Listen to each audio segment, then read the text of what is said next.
So today we're going to take a look at a laptop from Gigabyte which features a GTX 1070 Max-Q edition. So these things are designed to be extremely slim and also use a lot less power than their desktop variants. And now, speaking of the power consumption, when we're in games, for instance PUBG, playing with ultra settings at 1080p, this whole machine, even with the monitor on full brightness with the mouse connected, was only juicing around 135 watts from the wall. Extremely impressive considering the performance figures. And speaking of those performance figures, this is a 1070 that does perform a little bit less than a desktop variant 1070, but it still does beat out a GTX 1060 6GB desktop edition. So I'll let you guys take a look at the performance figures, then we'll take a more in-depth look at the Aero 15.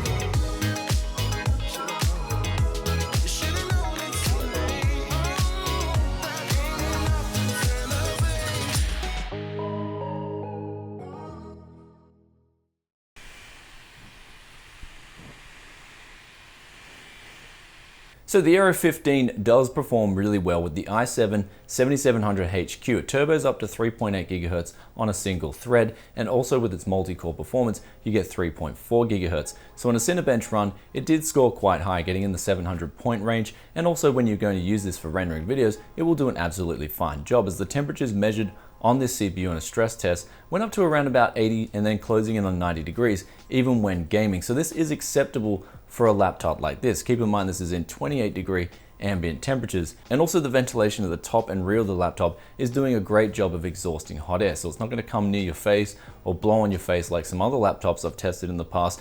However, as you did hear before, the noise can get quite loud, especially when the GPU is being fully stressed. Though one cool thing about the Max-Q design is it does share the GPU cooler with the CPU. So if you are doing some CPU intensive tasks, even if you're on battery life, for example, then it will take some time for those fans to ramp in. So if you are doing some quick work on the computer, crunching numbers, or doing something very intensive for even a couple of minutes, the noise will remain still very quiet.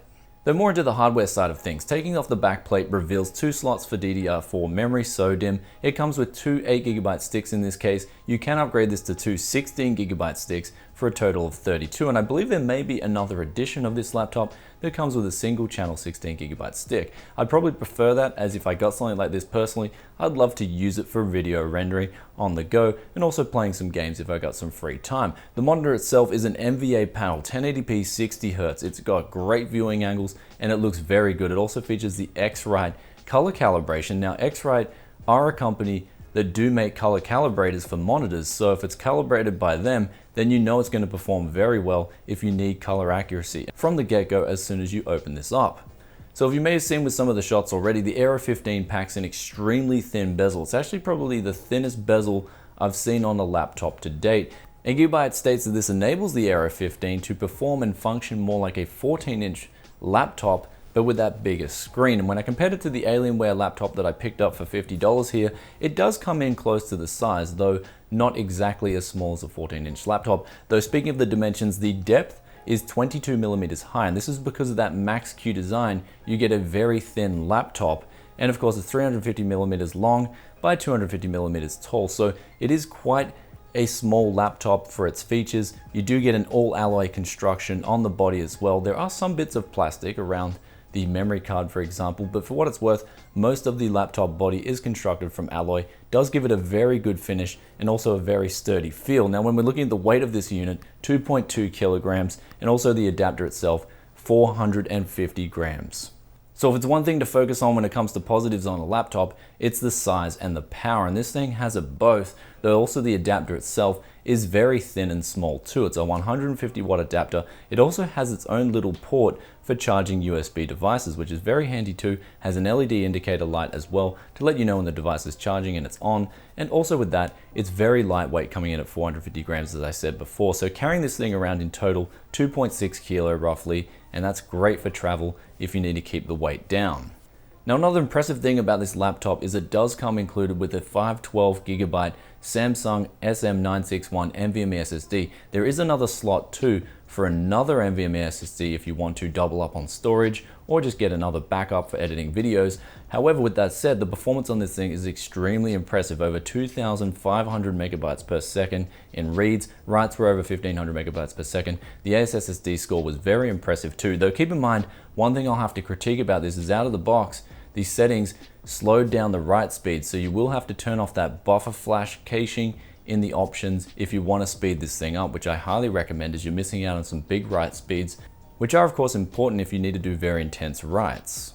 Now on the right side of the base of the unit, you get two USB 3s, and on the left you get an additional one of those USBs to make a total of 3 USB 3 ports. And also on the side you get a Thunderbolt Type-C connector, which can support extra displays as well. Coupled with the mini display port 1.3 and also the HDMI 2.0 out, you can support up to 3 displays externally on the Aero 15.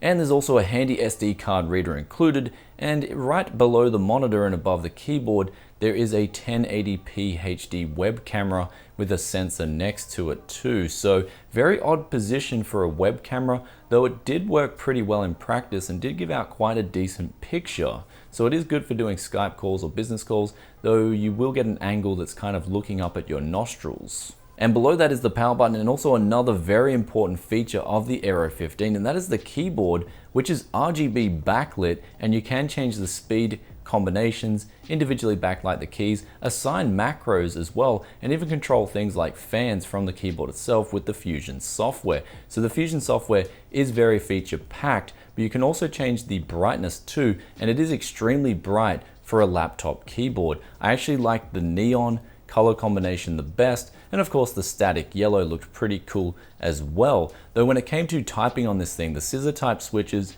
were very quiet, and I did manage to score a decent score in typing test on my first run. Though for me personally, I do prefer a mechanical keyboard with a wrist rest. However, this is one of the best laptop keyboards I've used, bar none.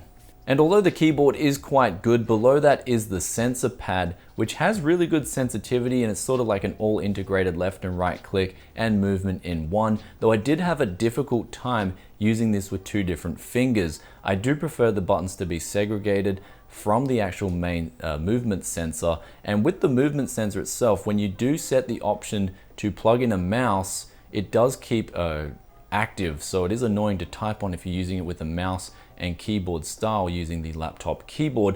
Though with that in mind, when you did disable this feature in the options and then unplug the mouse, it remained disabled, so that was very annoying. I would like to see this bug improve with a software update. Though what about the sound and speakers? The crosstalk was really good on this laptop. It comes with 2 speakers, left and right, in stereo configuration, and the sound was a little bit tinny, though it was still pretty good to play games on. I found playing PUBG, I could easily discern left and right channels, and of course plugging in a headphone, you got very good sound coming out of that too. And this is a hybrid port, so you can plug a 4-pin in and still use a microphone too.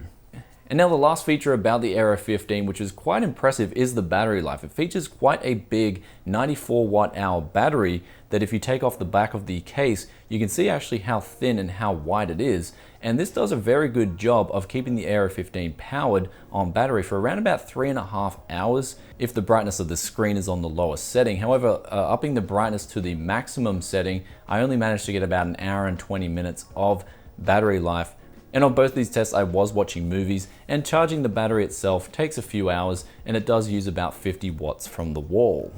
So now it's conclusion time with the Aero 15 from Gigabyte, and this is, in my opinion, how a laptop should be done. If you guys want that high performance, but still want something that's extremely small and doesn't use much power, then this is going to be the laptop for you. An i7 7700 HQ CPU that goes up to 3.4 GHz, expandability for up to 32 GB of sodium memory. You've also got 1 SSD and NVMe 512GB included, and the option to install more storage if you wish to makes this laptop a complete winner in my opinion. It's got the form, it's got the function, and also the screen as well is really good to boot. 1080p NVMe panel, the viewing angles were incredible, and also the battery life is pretty good to boot, and the included keyboard is very easy to type on too. The build quality, of course, all alloy construction, and this makes this a lightweight, very sturdy unit. However, one thing we have to get out of the way with, of course, is the price. If you're in Australia, this thing will set you back around about 3,100 AUD, or if you're in the US, about 2,200 USD. So it is quite expensive. However, like most things in this world, unless it's an X58 and a 6-core Xeon, you get what you pay for. And with that said, guys, I hope you enjoyed today's review. If you did, then be sure to hit that like button and let me know in the comments section below what you think of the Aero 15. Is it one of your favorite laptops? Do you think you would get one if you had enough money to afford one? Love reading your thoughts and opinions as always, and I'll catch you in another tech video very soon. And with that said, Gigabyte also sent this out as a loan sample, so I do have to return it unfortunately, though I would love to keep it as it is a really nice laptop. And I'll catch you in another tech video very soon. Peace out for now. Bye.